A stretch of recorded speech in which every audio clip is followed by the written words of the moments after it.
Hello there! Welcome to the Siege of Orgrimmar looking for raid guide. My name is Tuskeh, and today we will be discussing Wing 4, the final wing of the Siege of Orgrimmar, Downfall. We'll be covering everything from trash to the bosses and how to handle them. Role-specific information will also be included. Now, just to clarify, this video is not a substitute for a detailed boss-specific guide. This is more of an overview, designed to get you up to speed with the bosses you'll be facing, so that you're ready to complete the wing and keep up with the others in your pug. As always, the best thing to be in an LFR is patient. Mistakes are going to be made, and people are going to get unhappy. Just work through it. Now, let's get started. You'll start in the same position as you did in Wing 3, and the trash here is exactly the same. Try to tank the Iron Sentinels away from one another. Ranged, kill the Shredder pilots before they can spawn adds, and avoid the turret AoE. Move down the corridor and repeat, with the addition of killing War Master Crag. Just as a note, after War Master Crag dies, the door to the next room can be opened. When a raid member opens this door, a cutscene will be triggered. This will make the trash we just spoke of disappear. I suggest skipping this cutscene to avoid being left out when the next trash pack is pulled. You'll face 3 waves of trash here. At all times, crawler mines will spawn in from the left and the right side of the room. These are small, untankable adds that will fixate on someone randomly and move towards them, knocking them up and dealing high AoE damage to anyone nearby if they reach them. Just kill any that aren't focusing you. The small goblin mercenaries will shadow step to people and do an AoE dot. They'll also do fan of knives and drop adrenaline bombs. These will make the trash very big and give them massive damage buffs. Tanks, move them out of the pools to get rid of this buff. DPS, move into these pools to give yourself the buff. Each wave of trash will have a mini-boss. The first, Agron, will do Vivisection. This is just an AoE around him. Move out of its range. The second, Gorodan, has a charge that knocks up anyone it hits, so stay spread out, and a Drill Storm that will focus a person, chase them, and do an AoE around him. Avoid it at all costs. The third, Shanna, can't be tanked and will just focus laser beams on people. Kite the laser and the fire it makes out of the raid. Once the last trash pack is dead, jump down the pipes to appear in the boss room. Siegecrafter Blackfuse is the first boss of this wing, and he revolves around a conveyor belt mechanic, in which players can decide which abilities to deny him. Before you pull, 1 or 2 DPSs should volunteer for the conveyor belt. I say 1 or 2 because, depending on gear, one person can easily solo every belt, which will be a full-time job for the fight. To figure out whether or not you can solo the belt, just think if you can get about 800k health down in about 15 seconds. To enter the conveyor belt, just jump through the pipe on the far left side of the room. It will drop you directly onto the belt. Avoid fire on the conveyor belt at all times. 3 weapons will spawn. Either a stack of crawler mines, a magnet, a missile, or a laser. You can only kill one, because when you do, the others will become immune to damage. If there are crawler mines on the belt, always kill them. If there aren't any crawler mines, it doesn't really matter which weapon you kill. Once you've killed your weapon, jump off of the conveyor belt with a movement speed increase, or jump down the pipes at the end. Don't go through the fire at the end of the belt. Now, onto the boss. Bloodlust on the pull. Tanks, he'll do electrostatic charge, which will deal more damage each time he hits you with it. Taunt on about 3 stacks. He'll also launch saw blades at ranged raid members. They'll do damage on the way, and then stay on the ground once they reach their target. Avoid the saw blades. He'll also summon adds called automated shredders. These take 80% reduced damage from the raid, but take extra damage from the tanks. Whoever isn't tanking Blackfuse should tank this add and try to kill it. It will take damage from stuff on the ground, so try to tank it in saw blades or fire, or both. It will deal heavy raid damage. When it leaps up to do death from above, everyone should avoid being in its blast radius. When the shredder lands after this, it will take extra damage, so use this chance to melt it. The other abilities Blackfuse gets depends on the weapons he can get through the belt untouched. The missiles are the most common here. They'll be launched near the raid, and then do multiple pulses. Any of the pulses will damage and knock up anyone it hits. The first pulse is about 15 yards around it, and the second goes wider, then the next wider, until it's covered the entire room, whereupon it will despawn. Any area that it has already hit is safe. If you've seen an area that has just had drills fly up into it, you're safe to enter it. If you've done the Protectors of the Endless in the Terrace of the Endless Spring, then this ability is very similar to the Lightning Storm ability in that raid. The lasers are just like Shanna's laser from the trash. They will target raid members, who have to kite the laser away from the raid. The laser will leave fire on the ground that puts a stacking dot on you. Don't stand in fire. The magnets will slowly pull the raid towards them, so make sure you don't get pulled into bad stuff. They'll also remove all saw blades from the fight. Finally, the crawler mines will do as they did during the trash. They'll focus on people and explode if they reach them. Just stun them, knock them back, and kill them if you're ranged. That's the fight. It's hectic, but fairly simple in execution.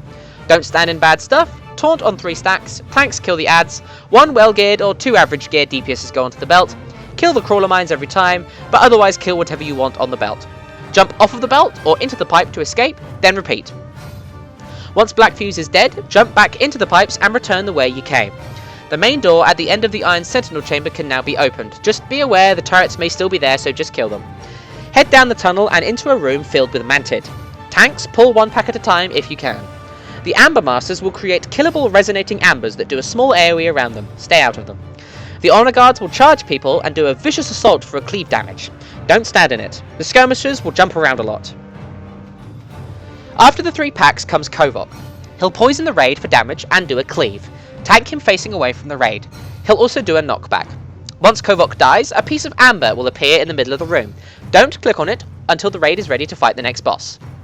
The Paragons of the Klaxxi are, at first glance, an incredibly complicated fight with 9 bosses, each with different mechanics. We're going to work through each as they come along, as they'll attack you in a set order and there will always be 3 at once. You'll want to always single target them, because when one dies, the others heal to full and will gain a damage buff. First of all, tanks. There aren't any tank swapping mechanics for this fight, but some of the Paragons will put debuffs on you, which will make you take loads of extra damage from another boss. Communicate with your other tank, be on the lookout for what bosses are up, and watch the other tank's health when a new Paragon joins the fight. When the fight starts, you're going to get Skier, the Bloodseeker, who needs to be tanked, Rakal the Dissector, who also needs to be tanked, and Hissek the Swarmkeeper, who does not need to be tanked. Skier should never be tanked by the Rakal tank, and Rakal should never be tanked by the Skier tank. DPS, focus on Skier. Skier will create an ad called Blood, which will move towards him. If it reaches him, it heals him. The lower health the blood is when it reaches him, the less it will heal for. Range, nuke it down, slow and stun it if you can. Rakal will do Injection. This is very important for the tanks. When he casts this, you want to have some form of active mitigation up. Warriors use Shield Block or Shield Barrier, Druids use Savage Defense or Frenzied Regeneration, Paladins use Shield of the Righteous, Monks use Guard, and Death Knights use Death Strike. If you fail at this, Parasites will spawn and start damaging the raid. Rakal will also turn people into Amber Scorpions, which works just like a vehicle. If you get transformed, use all of the abilities on your action bar on the boss you're focusing, except for the last one. If you see an Amber Parasite about, which hopefully shouldn't happen if the tank or Rakal is mitigating correctly, then use your last ability to instantly kill it. Hissek can't be tanked and will do random damage to the raid. He will use Aim, which will knock someone back to the 40-yard mark and spawn a laser. Stand in the laser to split the damage. Once Skier dies, Karos the Locust will join the fight. He can be tanked, but he'll spend most of the fight jumping around the room and leaving trails of wind behind him that will stun and deal damage to anyone it hits. Try not to be hit by the trails of wind. He may jump up for a moment and throw amber pools down onto the raid. Don't stand in them. DPS, focus on Rakal the Dissector. Once Rakal dies, Corvin the Prime will join the fight. He can be tanked. DPSs switch to him immediately. He will do a shield bash on the tank, which will stun them, followed by a vicious assault, which will do heavy cleave damage to the tank. If you're not a tank, don't be in front of Corvin, and healers keep an eye on the tank when he gets stunned. The main thing Corvin will do is encase in amber. Any Paragon below 50% health can be targeted by this. It will usually target Corvin himself. This will create an amber ad, and the Paragon will become immune to damage. Bloodlust at this point, and kill the amber ad before it finishes casting its spell, or it will heal the Paragon inside it. Once Corvin dies, Ayakuk the Lucid will join the fight. He can be tanked. DPSs focus on him. Ignore the debuff you get. If you get targeted by his insane calculation, you will become a fiery edge, which is basically just a laser beam between you and a whole bunch of other people. The further away you are from them, the less damage it will deal. Don't stand in laser beams. He'll also use Diminish, which will deal a chunk of damage to raid members. If they're low, it will insta-kill them, so healers keep people topped off. Once Ayakuk dies, Zarol the Poisoned Mind will join the fight. DPSs focus on Hissek the Swarmkeeper. Zarol will do a stacking dot on the tank that, if it reaches 10, will do raid damage. Use active mitigation to avoid the dot being applied. He will also apply colours to every raid member, red, blue or yellow. He will then activate them, one at a time. If you're red, you will explode for AoE damage, so stay spread out. If you're yellow, you'll make a poison pool at your feet, so move out of it. If you're blue, you'll do heavy damage to yourself and nearby people that can be split, so run into melee range. Once Hisek dies, Kaztik the Manipulator will join the fight. He can be tanked, but he doesn't need to be. He will launch sonic projections at people, which is a line missile that does damage to anyone it hits. That's it. That's all he does on LFR. DPS, focus on Zarol. Once Zarol dies, Kilrook the Wind Reaver will join the fight. DPS, focus on Karos the Locust. If you tanked Zarol, don't tank Kilrook. He will gouge the tank for a stun, and then use Mutilate for heavy damage. He will target a random raid member and use Death from Above, leaping to them and doing an AoE around him. Avoid it if you can. It requires quick reactions. Once Karos the Locust dies, DPS focus on Kaztik the Manipulator. Once he dies, focus on Kilrook the Wind Reaver, and you've won. This fight may sound insanely complicated, but in reality all you need to worry about is this. Tanks, watch your debuffs and don't tank the wrong mob. Taunt off of each other if you made a mistake. Healers, keep people topped off. DPS, the kill order is Skier, Rakal, Corvin, Ayakuk, Hisek, Zarol, Karos, Kaztik, Kilrook. Now, the trash up to the next boss is very important. It's difficult, and it's likely to cause wipes if you do it incorrectly. You'll be facing 3 types of trash in this corridor: Korkron Reavers, Harbingers of Yosaj, and Ickers of Yosaj. The Reavers and Harbingers will be in the same pack, with each pack containing 3 Reavers and 2 Harbingers. The Harbingers are the most deadly here. They will use Grasp of Yosaj, which deals damage to the raid and summons adds that can't be killed until the Harbinger dies, whereupon they will despawn. They will use Yosaj Touched, which is a buff that heals and increases damage on other trash. Dispel it with Offensive Dispels. Both of these spells can be interrupted, so do so. The Reavers will jump to people and do an AoE dot, and will randomly stun the tank and remove aggro. If you get focused by one of the Reavers and you're not a tank, just try and kite them. They can be stunned and knocked back. The Ickers do very little, but when they die, they will heal and increase the damage of the trash nearby, including other Ickers, Reavers, and Harbingers. For this reason, you want to avoid using AoEs if there are Reavers and Harbingers in the pack. CC as much as you can.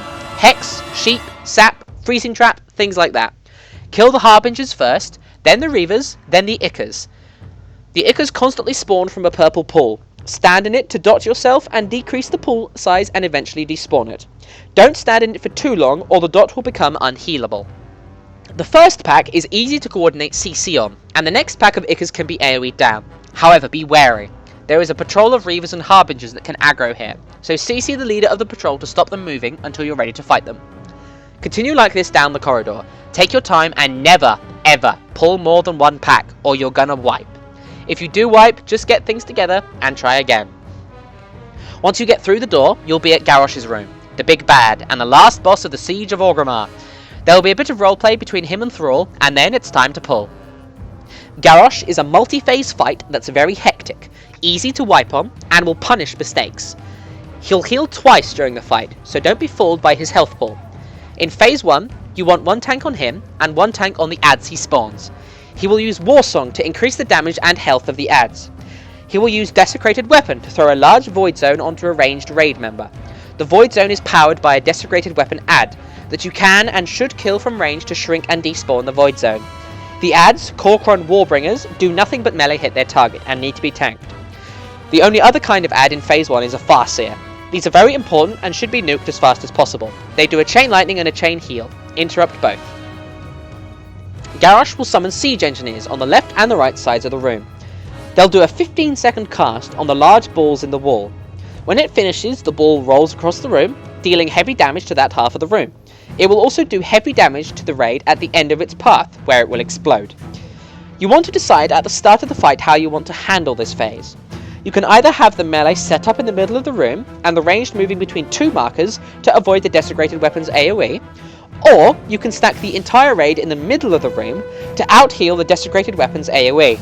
If you stack, everyone, even the melee, should kill the Desecrated Weapon as soon as possible. Regardless of whether you stack or not, 1 ranged DPSer needs to kill a Siege Engineer on the left side of the room. This will stop the large ball from rolling across to that side of the room and wiping the raid. You want to leave the Siege Engineer on the right alone, as when the ball it creates rolls through the half of the room with no one in it, any adds caught in it will be dealt massive damage. Use knockbacks to throw them into the ball's path, or have a tank pop cooldowns and tank them inside its path. Continue this process. Stack and heal through the Desecrated Weapons, or ranged move from 1 marker to another to avoid them, and regardless, kill them as soon as you can. Cleave onto the adds. Focus the Farseer as soon as you can. One ranged DPSer kill the Siege Engineer on the left. Knock back or tank the adds in the path of the ball. Once Garrosh reaches 10% health, he will transition to phase 2. Garrosh will now heal to full health and gain loads of maximum health. Kor'kron adds will no longer spawn. The Siege Engineers and the balls will no longer spawn either. Garrosh won't use Warsong anymore. He'll still use Desecrated Weapon. At this point, you want to go with the strategy of having a ranged move between 2 markers. Continue to kill the weapons as normal. He will do Whirling Corruption, doing raid damage. The further you are from him, the less damage this deals. Melee might want to move out for it. He'll use Touch of Usage, which will mind control 3 players. They will then attempt to use the spell on other players. This is really important. Stun and interrupt the players that are mind controlled to avoid the raid wiping from mind controls. Focus the mind controlled targets down to 20% to free them. Garrosh will also gain Gripping Despair, which is a dot on the tank. Swap on about 3 to 4 stacks. Finally, there's an intermission phase, where Garrosh will pull everyone into the heart of Usage. During this intermission, the raid must reach Garrosh by killing Shah adds, which will remove the shield he has. He'll gain energy until the Shah adds are dead. The more energy he has, the worse his abilities become. Speed is very important here. There are 3 possible locations you can be transported to. The Temple of the Jade Serpent, where you must kill adds on the left, right, then center. Move into the Temple Room, kill adds on the left and the right, then move on to Garrosh. You may also be transported to the Terrace of the Endless Spring, where a ton of small Shah will need to be pulled in one large run to Garrosh. Stop before Garrosh, AoE the adds down, then move on to Garrosh. Finally, you may be transported to the Temple of the Red Crane, where you will have to split the raid into 2 teams to go down 2 flights of stairs. It isn't necessary to prepare the raid beforehand for this, but it will help. And tanks, make sure you don't go in the same direction. There will be 1 large add at the end of each flight of stairs. Kill it, then move on to Garrosh. Every time you kill an add that's glowing, it will drop a Ball of Hope. Move into it to gain a 50% damage reduction for the duration of the intermission. When you reach Garrosh, he will start spamming an ability called Annihilate. This is a massive purple shockwave on the ground that can kill just about anyone that it hits. Move out of the purple death zone. Each Annihilate will also do heavy raid damage regardless of whether or not you get hit. You'll probably get about 8 or 9 Annihilates before the intermission ends and you return to phase 2. As you go through phase 2, Garrosh's abilities will get worse and worse. At 25 energy, his Whirling Corruption becomes empowered, doing lots more damage, so melee need to move out of it, and now it will summon adds at people's feet. Important, do not tank these. When they die, they will, much like the Ikatrash before the boss, do a heal and a damage increase around them. DPSs try to get aggro on these, spread them out, and kill them on their own.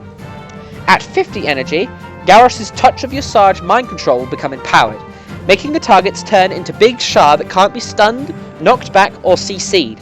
You can only interrupt them. Every DPSer needs to target the mind control players and nuke them down to 20% as fast as is humanly possible. This takes priority over everything else. At 75 energy, Garrosh's Desecrate becomes empowered, and the Desecrated weapon will no longer be killable. At this point, you want to start moving around the room to avoid the weapons. Garrosh should be close to or in phase 3 by this point. Finally, at 100 energy, Garrosh's Gripping Despair will become empowered, dealing raid damage when the debuff runs out. Don't change how you tank him, swap on 3 to 4 stacks.